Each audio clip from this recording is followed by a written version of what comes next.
ஒரு காலத்தில் ஒரு இளைஞன் வாழ்ந்தான். அவர் பெயர் சிந்த்பாத். அவர் ஒரு நல்ல வியாபாரி. அவர் உலகம் முழுவதும் பயணம் செய்து தனது பொருட்களை விற்றார்.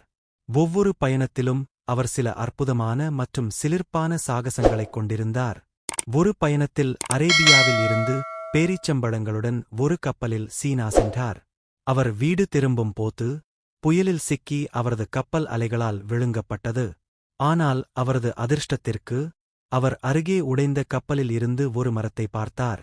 மரத்தைப் பிடித்துக்கொண்டு மயங்கி விழுந்தார். கண்விழித்தபோது அவர் ஒரு அந்நிய தேசத்தில் இருந்தார். அவருக்கு எல்லா பக்கங்களிலும் மென்மையான மற்றும் பளபளப்பான பெரிய வெள்ளை நிற பாறைகள் இருந்தன. அவன் வியந்து கற்களின் அருகில் சென்றான்.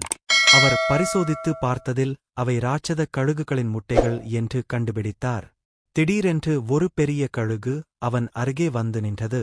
அவன் அதன் கால்விரல் அளவு மட்டுமே இருந்தான்.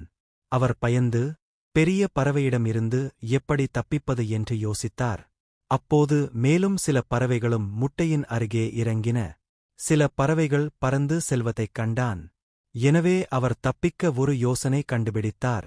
அவர் மெதுவாக ஒரு பறவையின் அருகில் சென்று ஒரு கயிற்றால் ஒரு பறவையின் கால்விரல்களில் தன்னைக் கட்டினார். விரைவில் பெரிய பறவை அவரை தூக்கிச் சென்றது.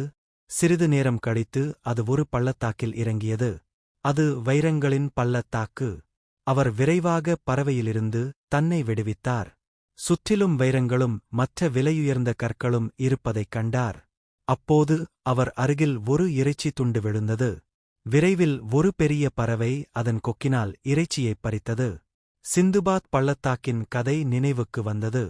மக்கள் இறைச்சி துண்டுகளை பள்ளத்தாக்கில் வீசினர். விலைமதிப்பற்ற கற்கள் அவற்றில் சிக்கின. பின்னர் பறவைகள் தங்கள் கூடுகளுக்கு இறைச்சியை எடுத்துச் சென்றன.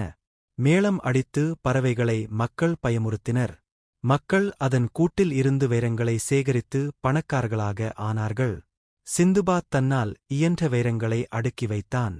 பின்னர் அவர் மற்றொரு கழுகுக்காக காத்திருந்தார். அது இறங்கியவுடன் அதன் கால் விரல்களில் தன்னைக் கட்டிக்கொண்டான். பின்னர் பறவை அதன் கூட்டை பறந்தது. விரைவில் அவர் தன்னை விடுவித்துக் கொண்டார். பறவைக் கூட்டில் அவனைக் கண்டு மக்கள் பயந்தனர். சிந்துபாத் அவரிடம் நடந்ததைச் சொன்னார். அவனது சாகசக் கதையைக் கேட்ட அவர்கள் அவரைத் தங்கள் தலைவரிடம் அழைத்து வந்தனர். அவரை முதல்வர் கௌரவித்தார். சிந்துபாத் ஒரு கப்பலில் ஏறினார்.